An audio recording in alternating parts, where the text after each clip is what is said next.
Good evening. I wondered when you might arrive.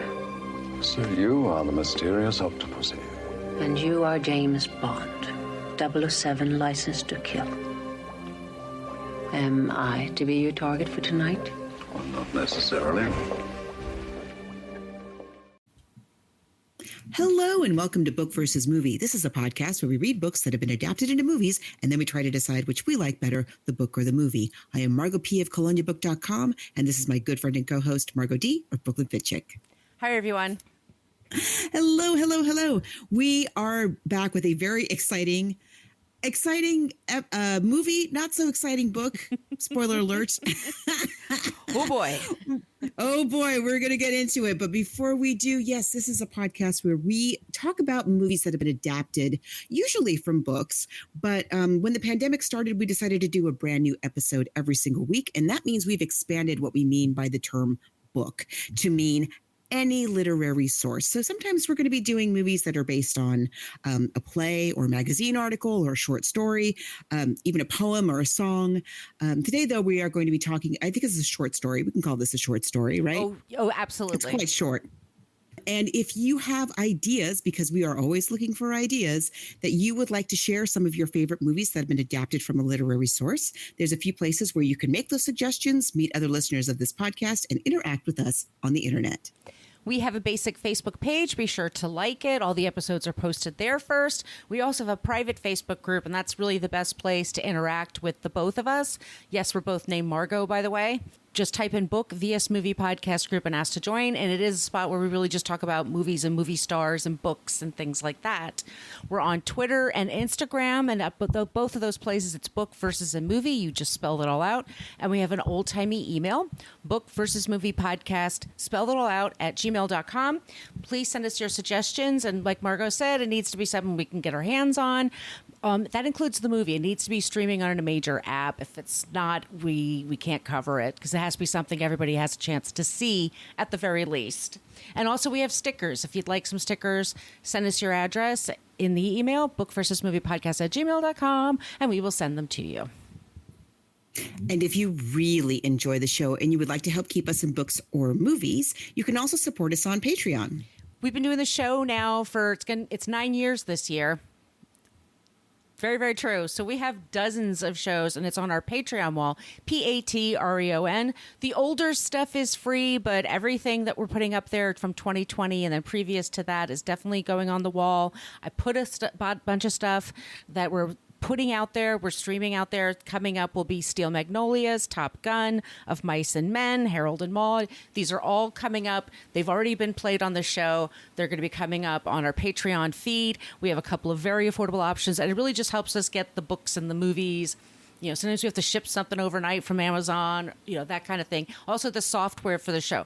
But if money's tight, or you just have too many subscriptions, we totally get that. If you could just leave us a review wherever you get your podcasts, that'd be amazing, especially Apple Podcasts, because they don't make that easy at all. When do they ever make anything easy? But, it really helps us find our people. And we've been finding lots of people lately, and it's been really fun. It really, sometimes we have these times of the year where we get this influx of new people. It's just so cool. So welcome and welcome back for those of you who've been with us for a while.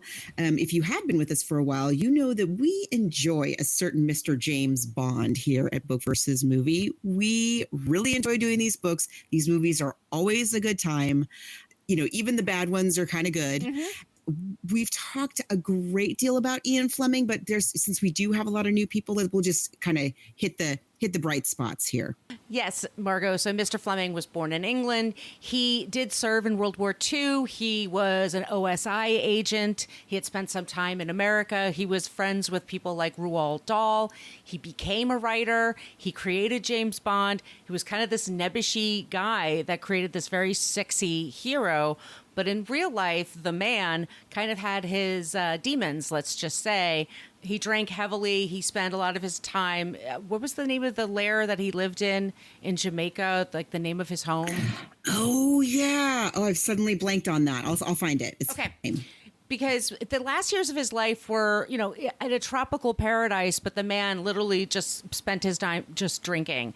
He had made a lot of successes, but he had also, he wrote constantly, but he also was kind of tough to deal with. But he died of alcoholism in 1964. Relatively young, I would say. And then they've been adapting his work ever since. And it's owned by the Broccoli family, who also, by the way, covered Chitty Chitty Bang Bang, which is our #1 show. I mean, beyond Jaws, Jurassic Park, Silence of the Lambs. Sure. Yes, exactly. But yeah, welcome. Come on board. And we do, just like I said, we do kind of a cursory kind of glance at the book and the movie where if we understand people spend their entire collegiate careers just talking about Bond films, or just talking about Mr. Fleming, or just talking about that period of writers that came, out of World War II. Yeah, I mean, it was an amazing time, a lot of espionage, and he's even come up as a character in some of the movies that we've discussed. I'm trying to think of that one about Operation Mincemeat, where they were tricking the really happened that they got the corpse of the man. Remember that one? Yeah. And Ian Fleming is one of the people. He's a kind of a background character in that movie. And there was another movie that we did about World War II that he was kind of a background sort of character. GoldenEye is the name of his estate. Thank you. I knew it was Jamaica. the title of a Bond movie. But he lived there. He drank there. He enjoyed the life there. He lived very hard. He was a spy, technically. Not as dashing as our Bonds that we've seen, but this is a work that was published. It's posthumously. So like I said, he passed away in 1964. This comes out in 1966, and it's a collection of short stories, and it's Octopussy and the Living Daylights. Is the name of the collection. It's the collection. There is a story named Octopussy, which there is. And I'm not gonna, okay. I'm gonna promise not to giggle. I can't promise we will be, I'm sure, throughout. So here's the thing. A while back we did The Spy Who Loved Me. Was that the one where the book was so dreadful? Yeah, The Spy Who Loved Me was so pretty bad. nice. Yeah, it was a terrible book. Yeah, because he was such a commodity, Ian Fleming and James Bond, that they kind of pushed this stuff out. When you read these stories, they're not, in my opinion, they're not like terribly, I was going to say good, but they're not really, it's not fair because they're not complete. They're not really completely fleshed out. And you can tell when they're underdeveloped. Right. They're not quite, they don't quite have the flourish of a Casino Royale or a On Her Majesty's Secret Service per se. You could definitely tell it's Ian Fleming. Like there's some stylistic stuff there, but this is another one, again, and along the lines of The Spy Who Loved Me, where James Bond is sort of like it's not really about James Bond. No. He's sort of just like an incidental character. Right. Well, so it's post-World War II. Protagonist is Major Dexter Smythe or Smith. He served in World War II. And then he's a hero. He is a hero in World War II, but he also murdered somebody for some Nazi gold. Yeah, just a little morally questionable. Yes. Yeah. He killed a guide, and then it was over a glacier. And then what happens is about 15 years later, they find the body, and they recognize him as the ski instructor that knew our character. The glacier has melted. Right. Thanks a lot, hairspray and car exhaust. And this missing guide comes tumbling out of the glacier, and they are able to figure out that Smith or Smythe was the one who killed him, this decorated war hero who is retired. And I'm sorry, I was going to say he's retired, and he has gained an interest and as a patron of the sciences of what do they call that? Marine biology. So he has a really big interest in marine biology, and he's funded research and stuff like that. And so he's not only a war hero, but he's also now like a hailed philanthropist, supporter of the sciences as well. And he's living in Jamaica with his. I believe it's Jamaica. Yeah. Yeah, or the Bahamas. I'm sorry. It's in this island paradise.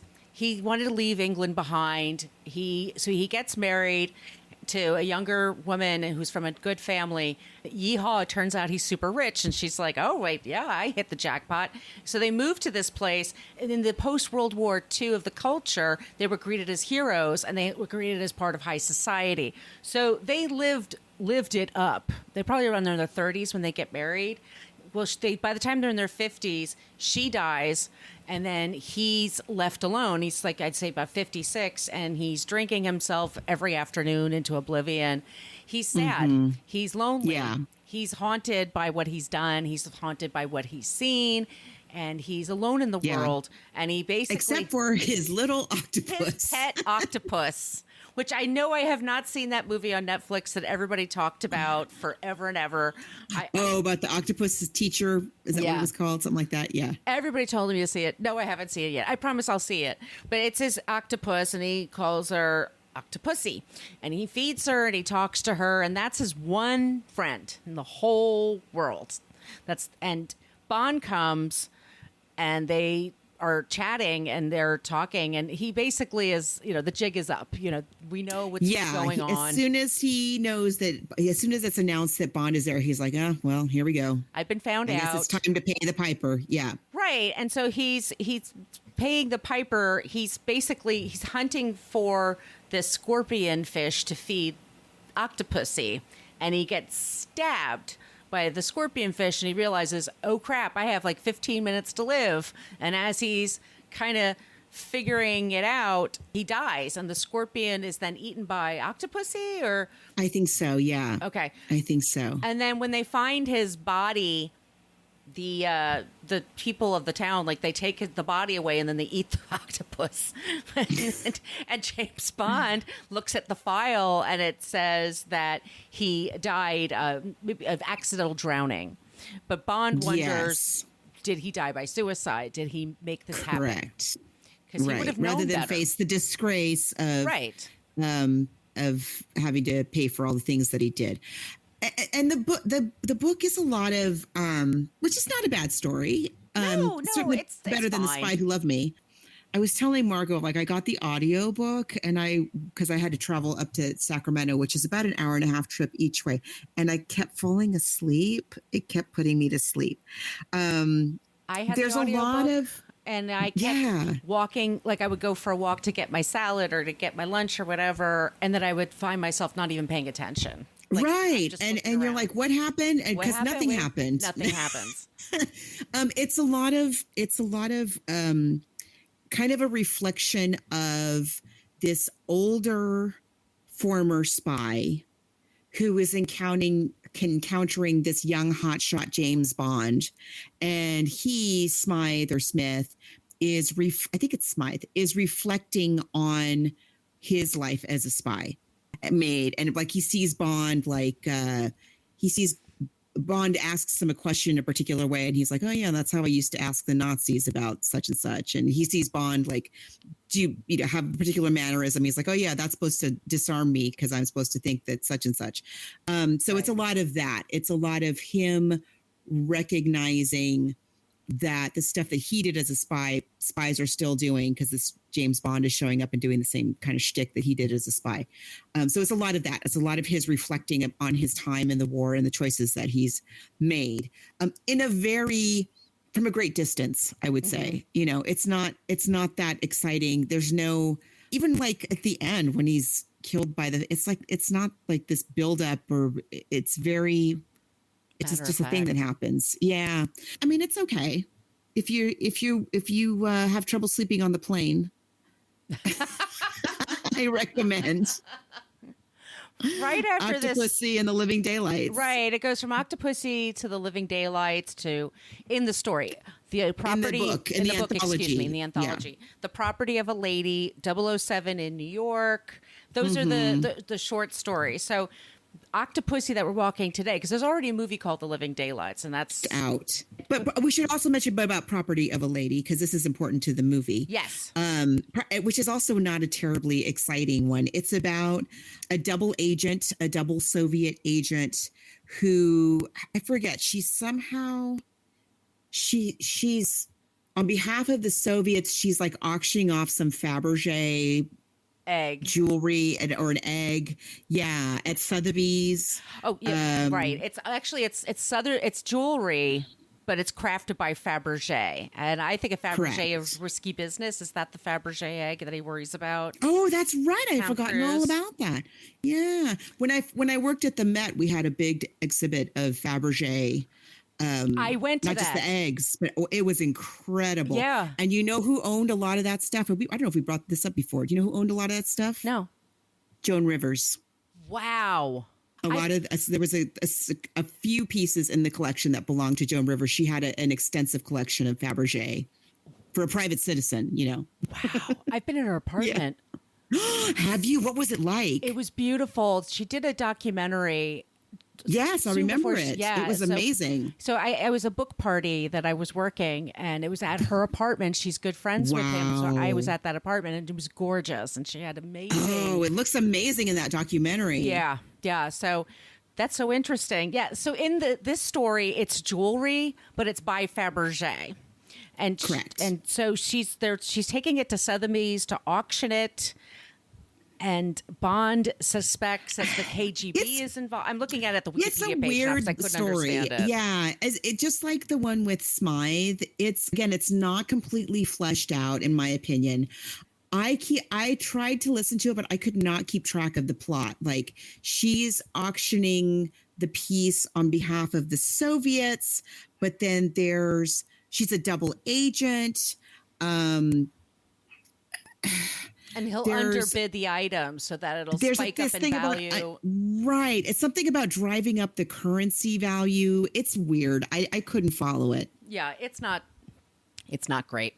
That's all we have to say. I mean, this came out 2 years after the man died. As we said, he had a drinking problem towards the end. He had a problem. You know, he wasn't in touch with his editor. He was sort of living his own life. So sadly, his talents kind of fallen away. We won't dwell on that. I mean, he's still. Yeah. I mean, we loved Casino Royale. We've loved other. Oh, Casino Royale is great, and I really liked On Her Majesty's Secret Service. I just love the character of Bond. I know he's like a total like pig, but I just love James Bond movies. I find them so fun. But this one, Octopussy, is going to be one very similar. Like Casino again, very Royale, much Venice. Sorry. Yes. Okay, it is Casino Royale. Okay. Yeah. So after all that, Octopussy, if this is going to be a lot like the conversation we had about The Spy Who Loved Me, because The Spy Who Loved Me was so terrible.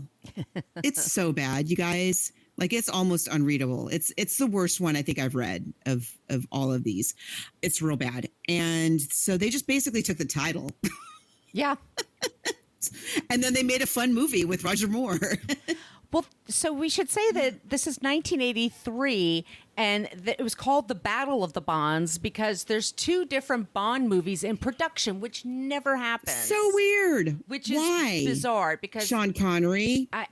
It's hard to say because the Broccoli's normally they're really on top of their stuff. Like they put a lock on things, but there's an issue with.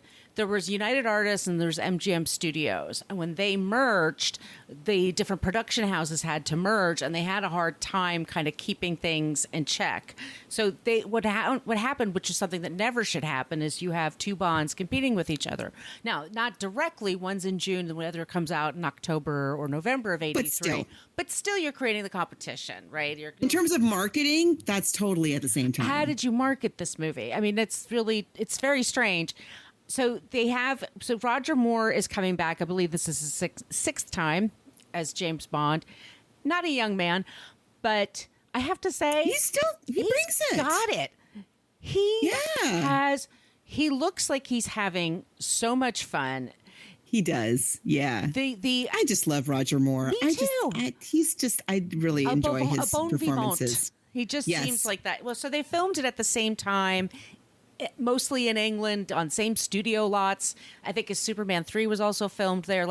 And they were all friends with each other. And they're like, "Isn't this silly? Whatever. What are you gonna do?" And they're just doing their thing. So in this particular version, we are Octopussy, which they missed a great opportunity. I listened to another podcast, and they're like, "It would have been cool if she was the villain." but she's not. She's not. Why is she not the villain? Right? When you have... She could so easily have been the villain. She should have... I mean, this is a very sexy woman. Maud Adams is great. There's a lot... Okay, this movie, there's a problem. Houston, we have a problem. So this movie was made literally 40 years ago. God, I'm old. True. Oof. Yes. It was made at a time when a Casio watch was like unattainable. It's also when they're filming in India and they say, who should we cast? Oh my, yes. Well, let's look at Indian actresses. Oh, no. They're not famous would enough. We bother doing that? Yeah. Let's just take Maud Adams and put some dye in her hair and then spray paint her a little with dark makeup. Little tan. And they were going to put Faye Dunaway in the part, but they just couldn't afford her. I mean, there's just... So, I mean, at times I was a little like, oh, so all the brown people are bad? And is that the point of this story? It's not. Yeah, it's not. It's not. But there's an element of that. I couldn't find a trailer for this. Did you find a trailer? Oh, I did find a trailer. You know what? You found it. Let's play it. We'll play that trailer right now, and then we'll get right into this story. Bond hits an all-time high.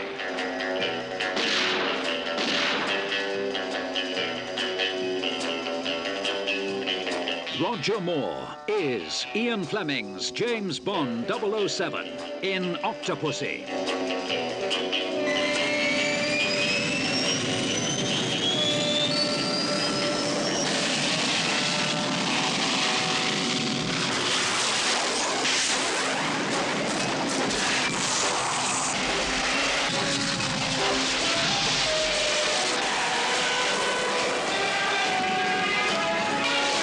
Roger Moore in his newest and most thrilling of the James Bond adventures, filling the screen with excitement. In the tradition of the great James Bond films, Octopussy has everything: elegant palaces and beautiful women. Good morning. Good morning, sir. Name's Bond. I believe you have a reservation for me. We've been expecting you, sir. I'm Octopussy, and you are James Bond, 007 licensed to kill. Am I to be your target for tonight?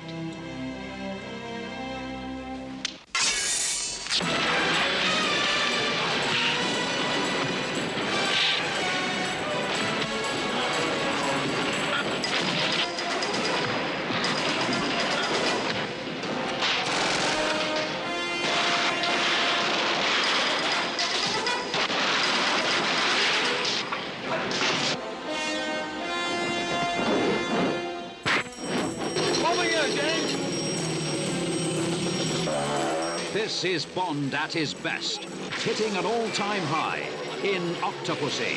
Step on it. The Bond that tops them all.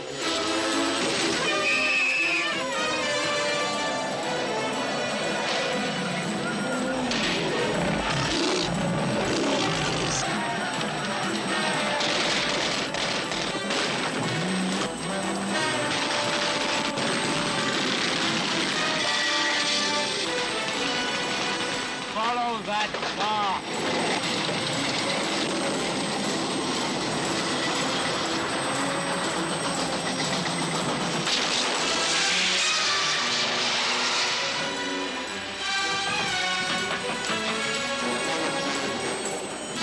Octopussy racing across the screen with thrills and excitement.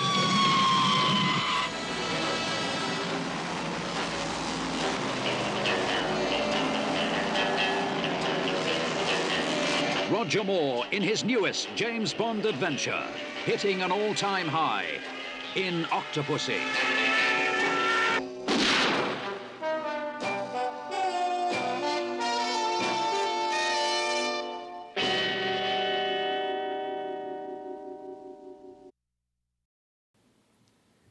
Our director is John Glenn, and I'm going to assume that's not the John Glenn. Not the astronaut. That landed on the moon. But we have screenplays by George McDonald, Fraser Richard Maybaum, Michael Wilson. Very sorry about that. Roger Moore, Maud Adams, Louis Jourdan is our He's great in this. He's our baddie. who's Kamal Khan. Maud Adams is Octopussy. So she has she's interested in the Fabergé. She also is like a businesswoman, but she runs a cult. It's a little, her status is a little. It's a little weird. She's a jewel. It's sort of like it reminded me like she's sort of like the head of an MLM kind of thing. You know, it could have been set in Utah. Yes. This is a cult kind of business thing that you can sign up for. She's a shrewd jewel thief. Right. Who has this devoted following of female jewel thieves who are also sort of like a trained army ninja kind of thing. And they all live on this women-only island. It's so not quite Paradise Island, like Wonder Woman. Nope. But pretty damn cool. I mean, these women are badass. That they really are. Which is great. Which it's very fun. There's a lot of female action fighting sequences with them taking out the bad guys. Yes, Excellence. I'll join you in a few minutes.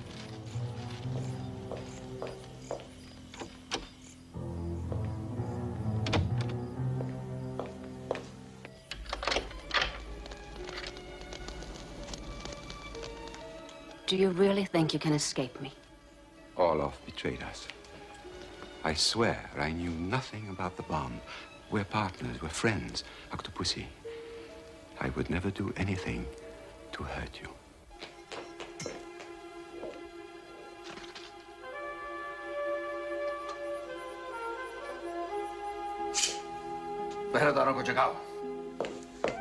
You left me to be killed along with thousands of innocent people. Octopussy. Octopussy. Look, I was bringing you this. We can make millions. Take her. She's out. Kick us out of here.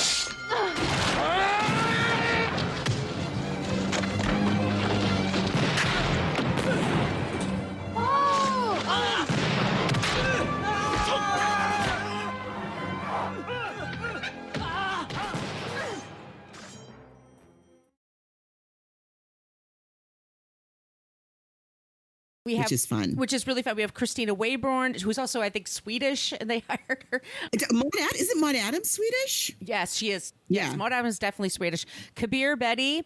And then we have Stephen Berkoff, who would play Victor Maitland in Beverly Hills Cop, a movie I've seen a million times in my life. And when I saw it, I'm like, oh my God. He's such a great baddie. But he's the Russian person. Right. There's twin assassins, and they're basically, we have clowns, we have airplanes that go through things. Yeah, just to reiterate, she said clowns. Clowns. Ladies we have and clowns. gentlemen. He's just as a clown, which Like, I know it's. Roger Moore is working in this movie. They are throwing everything at you. Seriously.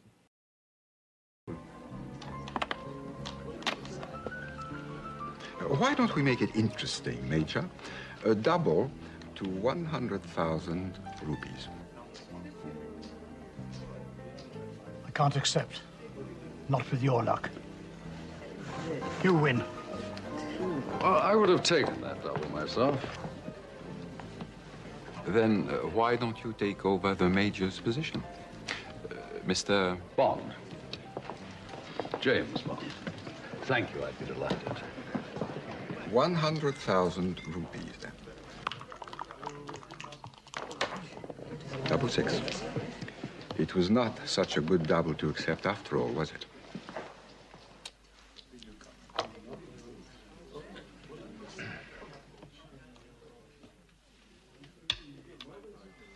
Double. Of course. You can only win with a 666.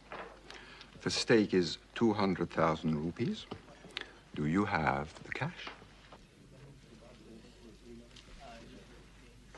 Well, I think that this should be ample security. Don't you?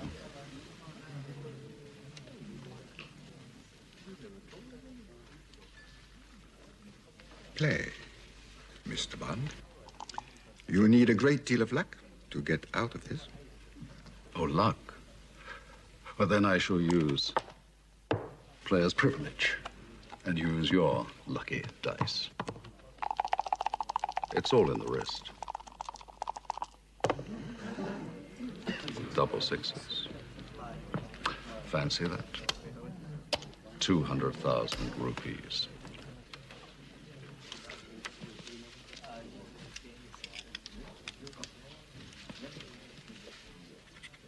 I prefer cash.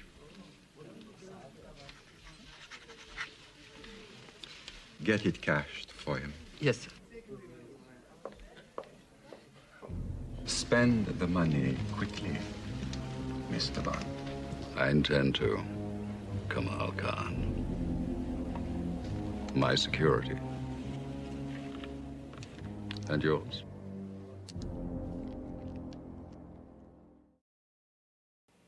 Wow. What did Roger Moore do to the stunt director? Because That guy got hurt. I'm not surprised. Yes.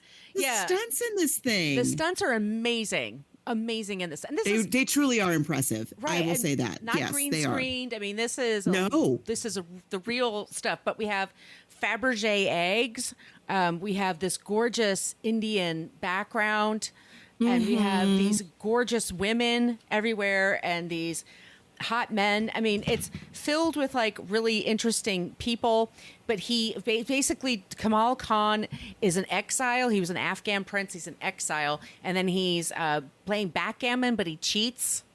And yes, and Bond shows up as, I'll challenge you. He goes, this is one we use for collateral, and it's a boom. It's a Fabergé egg work, and that's how Bond gets together with the guy, and he's figuring out what's going on. Bond gets kidnapped and taken away. He gets too close. Then he meets Octopussy. This is how she's described: a wealthy businesswoman, smuggler, and Khan's associate. So she and Khan are working together, but then they're business partners. Yes, in jewel thievery. But he double crosses her because he's also like an arms dealer or whatever. Right. He's multi hyphenates. These people are multi hyphenates. They got a lot going on. There's a scene where Bond, at first, he's in a gorilla suit for some reason. Yeah, it's a lot of disguises for Roger Moore in this one. There's a nuclear I lost warhead count. that goes into a train that kind of that shows up at the circus. Don't worry about it. Just there's many attempts, then Octopussy tries to kill Khan, but then she gets captured, so then he's got to rescue Octopussy.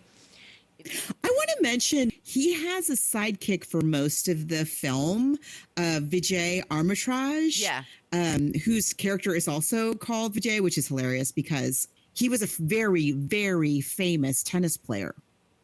And like globally known. Why? So, I mean, it's funny that they capitalize on that by just having his character have the same first name. So there's no doubt that this is who it is. It's not just that he looks like Vijay Armitage. It's like, just so you know, this is the real deal guy. And he's actually, I think he's quite good in this. I think everyone's really good in this. Yeah. I do too. I think it's really, we have Q, we have Miss Moneypenny, we have all those things that you always need at a Bond movie. It's exciting. There's a lot going on. I'm not always sure what's happening, but I was totally entertained by it. I think I'm a little confused by what was that like? It was like a Dodge Dart he was driving around. Like, what was that car he was driving? It was not that sexy a car. This movie suffers a little bit about with the time that it comes out. Like, it's not the greatest fashion. It's not the greatest technology or music. This song I love Rita Coolidge. This song Coolidge is a terrible. goddess.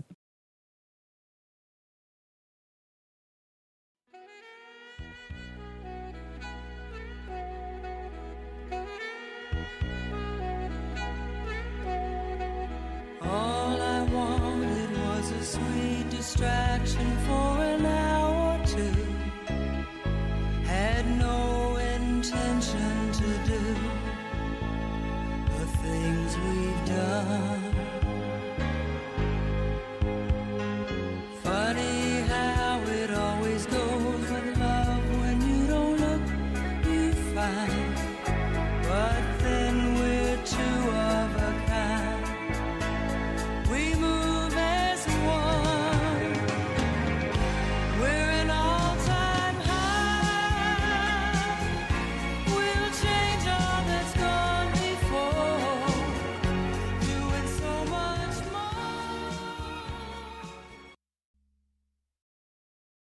This song is not good. Did you all talk about how they stole Layla from her? Yes, on What a Creep, when we did Eric Clapton. She wrote that piano part that you hear. She wrote Layla, y'all. She wrote that the whole part of Layla that you like the most.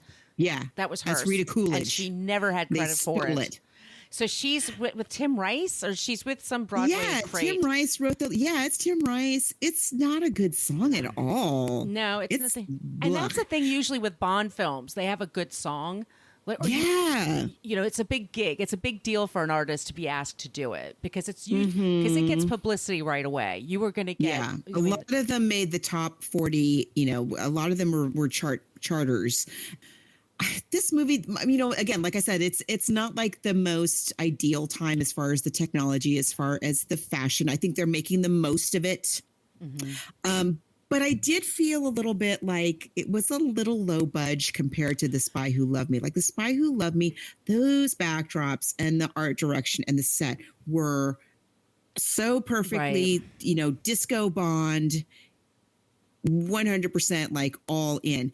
This was like, it was a little stagey. It was a little, I'm not buying these sets. I'm not 100% buying. Like when he's in Khan's lair, it looks like Pirates of the Caribbean. Like, what is this phony baloney? Well, yeah, it's some. What was going on? First of all, Bonds were getting older and they couldn't figure out a young Bond. And then they wanted to use, Timothy Dalton was like on their list and he would eventually play Bond. But they were thinking of, why don't we just hire James Brolin? And they tested him and said, we'll just make Bond American. And that's who will, because he didn't want to do an English accent. And then people kind of slapped him around like, no, that's not Bond. This is what Bond is. The problem with United Artists is that there was a movie called Michael Cimino's Heaven's Gate, which was this Western, and it was a famous failure. Chris Christopherson's in this movie. There's documentaries and there's books about Heaven's Gate. There's another Heaven's Gate, but this is a different Heaven's Gate. This is a movie. This is a movie. And some people say it's the most brilliant I've never even heard of it. You've never heard of Heaven's Gate? Oh, my God. I've never heard of it. It was one of those first big movie failures that like the whole press talked about, and Entertainment Tonight was talking about it every night. So then all of a sudden people were talking about it. Normally people don't care. I just want to see the movie. And was James Brolin in it? And so they were like, we don't want the stink of Heaven's Gate on our Bond franchise. Is that what happened? They tested him, and it just kind of looked like Lee Majors in that Stuntman TV show that he did. I've seen it, and I was like, oh no, this is not good. No, he's not Bond. So there was. I mean, I love him. I love him too. Look, he married Barbara Streisand. He's doing something right. Also, like I said, there's this Never Say Never Again was also in production. And so people, like I said, they can't really find the right Bond. So like, do we go back to the well? And Roger Moore's like, okay, I'm going to have to get a new rug. I'm going to have to lose some weight, but I know. You know what? He did it. He looks great. We were just saying, you know, before we got on the air that, this movie, again, it's not the same. It's just, I'm sorry, it's just not of the same. And it's not the actor's fault. And it's not even the screenwriter's fault. It's all the sets and all that. It's the production value. It's a little janky. Up to par. But the thing still works because Roger Moore is bringing it. He's funny. He's hilarious. He's gorgeous. Yeah. You know, when I first saw him, I was like, oh, yeah, I forgot how old he was in this one. But you know what? He delivers. Can't argue with it. You can't. I also, it's great. I don't know how they even got away with Octopussy, like being used to this day. But I think the poster for it, it's a good poster. It's a gorgeous I agree. poster. It makes me want to see the movie. Indeed. And I think, like you said, everyone is great. I love the women that are fighting. The fighting army of Octopussy Xena is awesome. And all the other Wonder Woman and Xena. I mean, this was, they're really bringing strong It's women. really well really choreographed. Fighting. Yeah, it was wonderful. It's like when they're on location, you could feel it. But I also think you can feel it when they're on set. And it's something you totally can. And that's where I get sensitive too, because for me now, Mission Impossible movies and Bond movies, you need to throw money at it. You do. You just do. You can't just give Roger Moore a damn break. Yeah. You can't just like throw him on the back of an airplane and on the back of a train and, expect him to just pull the whole thing along. No, so there was an injury on the set because his stuntman was hanging on the side of a train, and then he hung on there. There was a miscommunication, and he missed his jump. And he had a broken leg and a broken pelvis, and they had to rehab him and then go back and film some stuff too. So there was a problem with the continuity because the energy kind of was different. Yeah. This movie, like, there's so much of hanging on, like, yes, James Bond's fingertips. I don't know what they're made of. He's got like super glue fingertips. Like Tom Cruise on the side of a building. Like, I don't know. What is he doing? For indefinitely, he's hanging on a speeding truck. He's hanging off of an airplane. He's hanging off of a train. He's hanging off of the side of the building.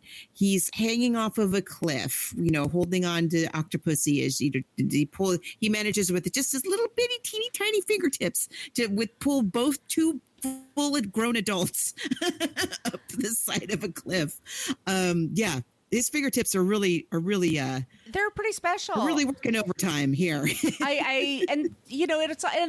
all a wink and a nod when he's flying the airplane. We know he's not really, but it's still kind of that. It's still fun. It's still so much fun when he pulls into the little gas station. Yeah, the little hillbilly gas station. It's super, super fun. I mean, I think they just put too much money into both of them. Like, they just had too much time for two different projects and should have like put one off for the other. They both would have been better films, I think. Absolutely. Yeah. But that's not what happened. So this became a summer hit. In '83, people went to the movies all the time, and it's fun. It's a fun summery movie. You could have sure. your family see this movie in spite of the title. I think it's totally fine. Yeah, there's no nudity. There's no swear. I mean, a lot of this, like, the thing about Bond is like, for all the the sexy opening with the naked ladies in silhouette. Like, there's that's as sexy as it gets. That's pretty much it. That's the opening credits, and then cover your kids' eyes for the opening credits, and you're fine. They'll be fine. But the song, by the way, is All Time High. It's Tim Rice and poor Rita Coolidge, who, by the way, is a genius and deserves better than that. But yeah, it's just not a good song. Yeah. It's unfortunate. And the score, and again, it's also like super relying on it's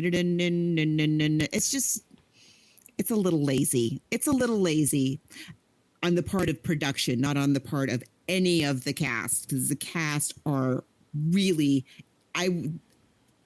it's always impressive. The James Bond performances are always so much fun. But this one, like, every single character, no matter how small, how much little time they're on screen, they're bringing it. And that's what makes it so fun. Yeah.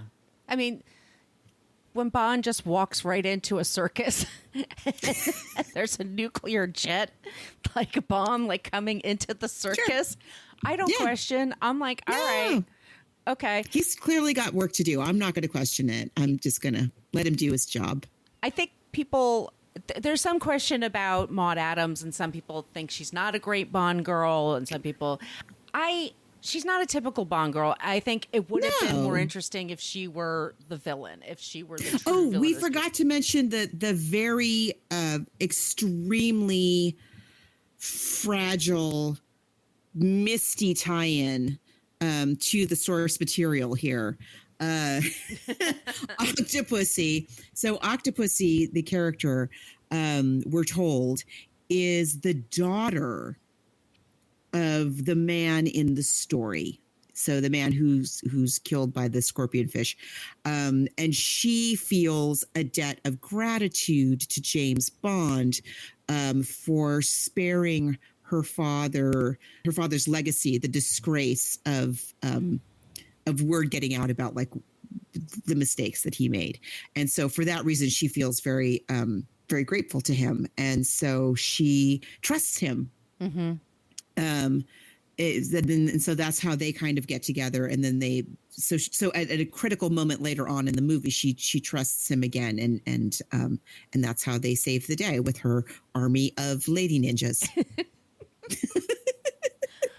But I love them. Me too. I thought that was With fabulous. Their totally inconspicuous red jumpsuits, red spandex jumpsuits. But this is for before camouflage. Glow.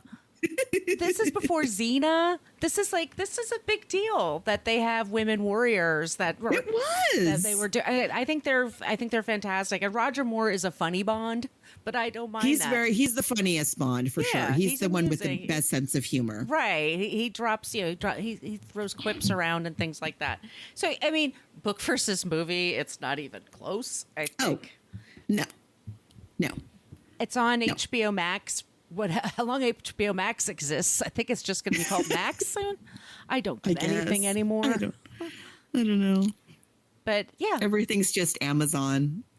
It's going to be that Meta. Oh gosh. Yeah. Meta. Totally movie. No question. It's super fun. It's a great summer movie. Yes. Just don't expect it to be on par with Casino Royale or The Spy Who Loved Me or your best Bond movies. But it's still really good. It's still fun. I feel like Roger Moore, and we said this last time we did Roger Moore, but he gets short shrift in the Bond universe. But that's just his take, and I think it's valid. It's fun. As soon as I watched this.